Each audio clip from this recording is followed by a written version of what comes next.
Hey, this is Attila, and you're listening to Podcast Prosecutioners. Let's go.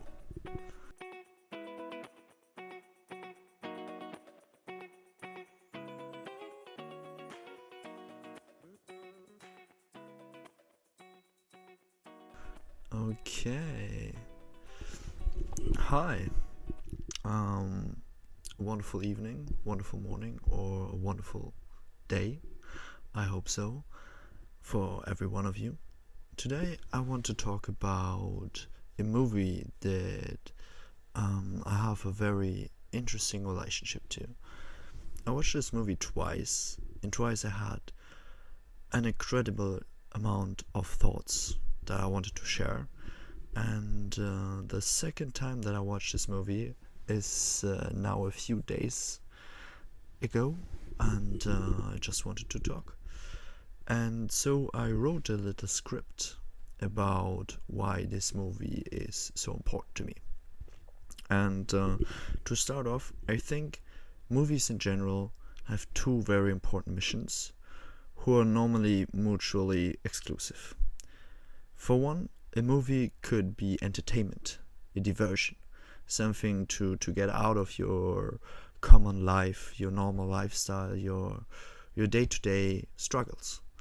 The second big mission of movies is to make you learn about daily life, make you learn about your life, about relationships, about jokes, about friendships, about about the hardness of life, about how to overcome yourself. So these movies are normally based on real events, or they're based on real emotions, of tragedies, of drama, and through them you can learn about yourself. So the movie I want to talk about today is a movie about a drama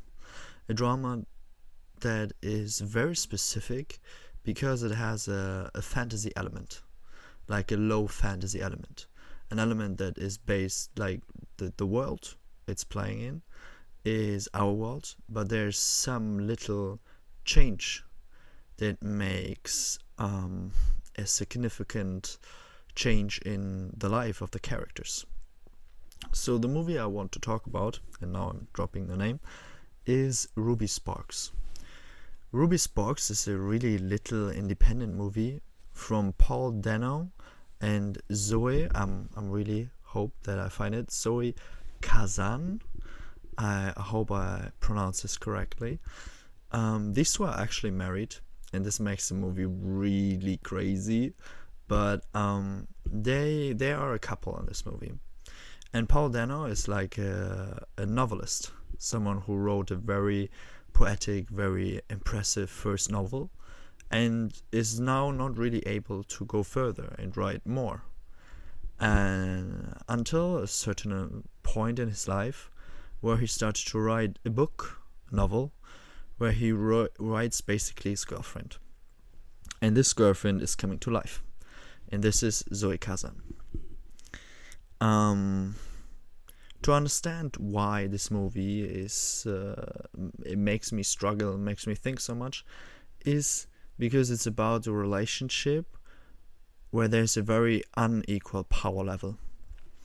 So if you go further, if you have this idea, okay, he can write his girlfriend, he starts to write her, she comes to existence, and then he stops writing.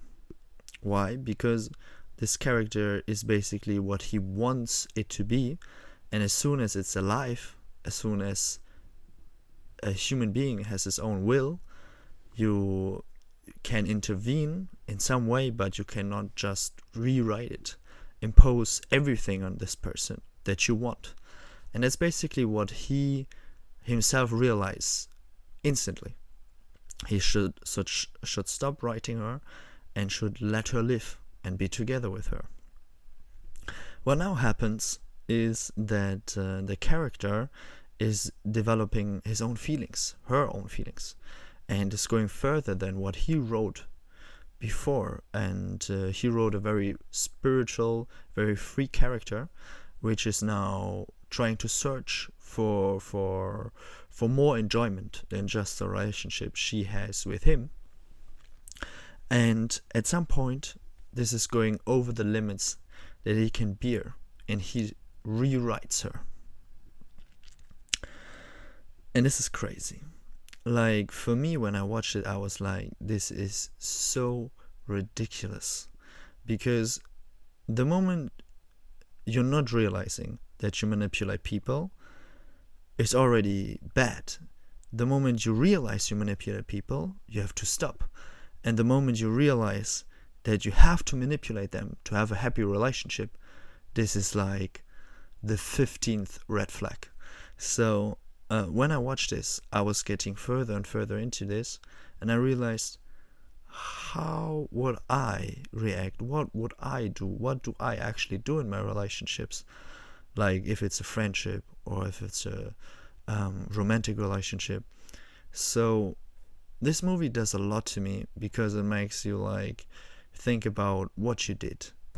How did you impose on other people what you wanted, what you thought is right? It's not about like actually really like seclude them from their friends, but it's in general, when you recommend a movie, you impose on them to do what you want. If you just do it like all the time, and you think what the other one has to propose is not worthy of your attention. Like, in so many ways, I have to think of a very like soft version of what he did, what I did in my past. So this movie really made me rethink what I did in the past, and that's incredible. It made me also think, what is like our border, what is our capabilities of realizing what other people do to us. So what this movie is really showing in great detail is ways of realizing that you are manipulated. Because what you see here is that Ruby Sparks tries to find friends. So she goes out, because friends are kind of the benchmark. They show you what is like what a relationship should be like, or where like the borders are that other people have to respect, because you see it on them. You see how they are, how happy they are, how unhappy they are, how they deal with their relationships. They're very open with their communication about it, if these are good friends, or just very extroverted.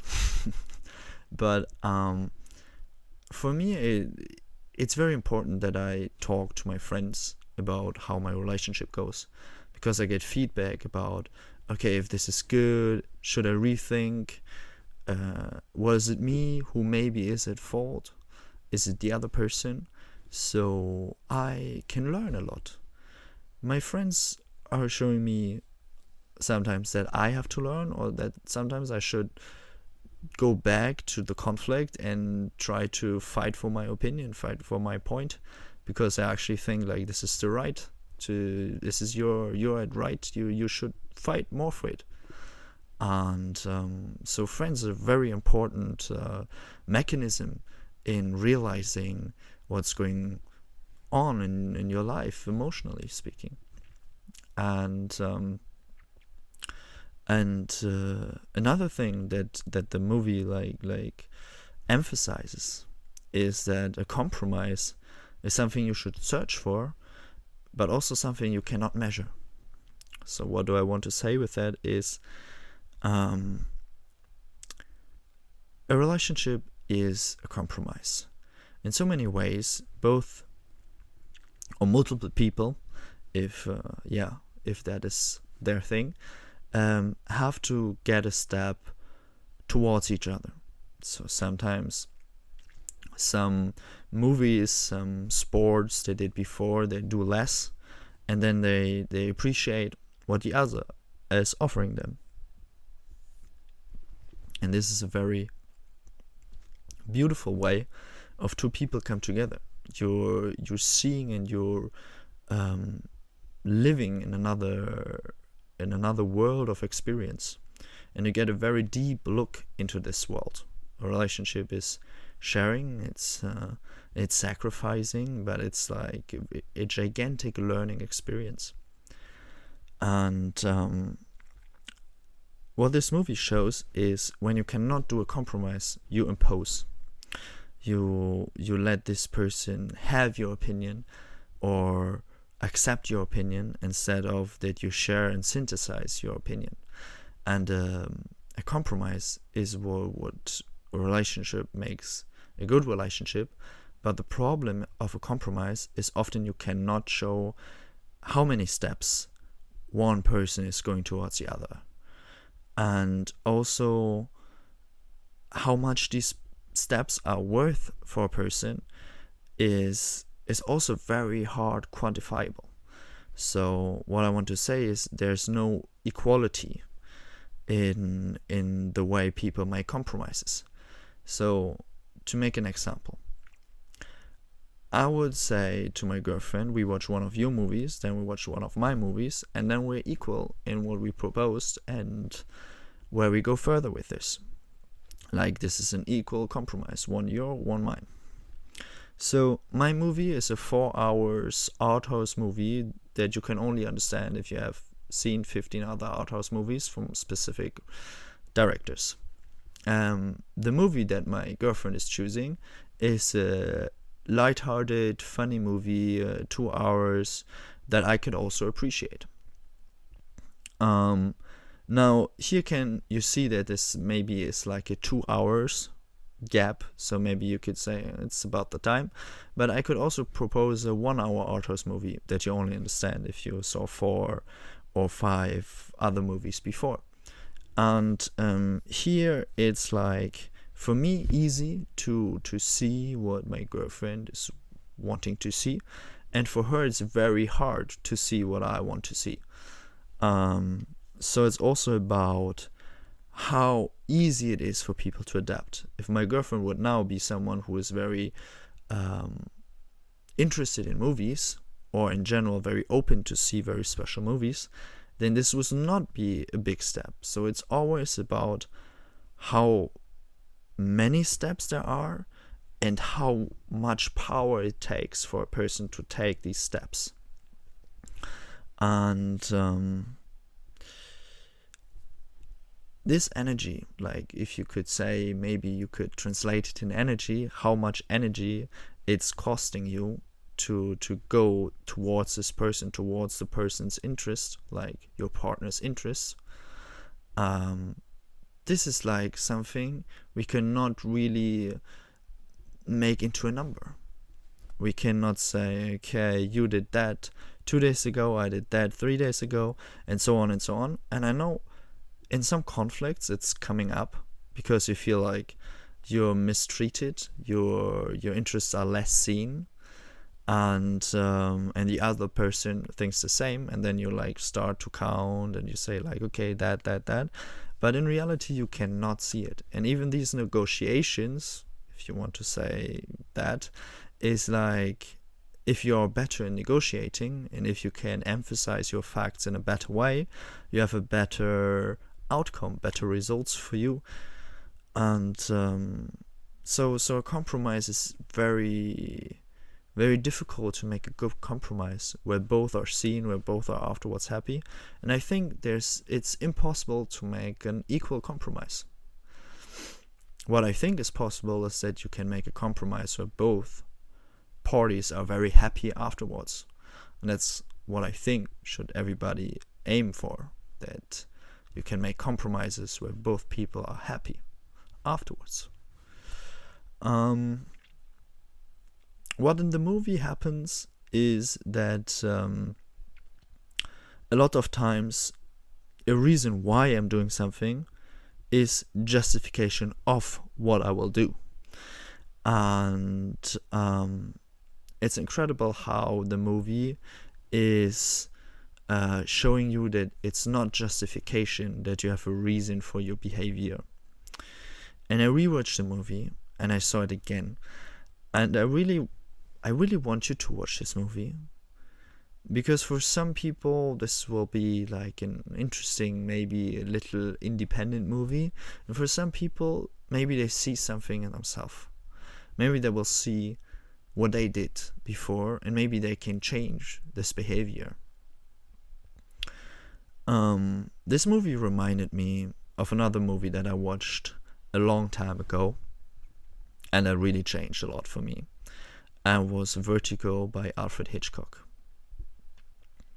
Alfred Hitchcock, in his movie Vertigo, was kind of creating a space where people started to understand, or where I started to understand how I manipulate people. And he came to understand like how he manipulated people in the movie, as well as Calvin, the character played by Paul Dano, is coming to understand his way of manipulation of people. What I want to say at the end of this podcast is that you really have to watch this. It's an incredible movie and I love it. What I also want to say is, sadly for me and sadly for a lot of people, relationships are no mathematical formula. And for the right way to have a relationship, they're just like hints or ideas and not like a straight way to follow. But we are able to see patterns, and there's a possibility to change things to the better if things are not good at the moment. I believe everybody is capable of that. Yeah. So with these words, I'm leaving you, and I hope you have a wonderful rest of your day. Peace out. Bye.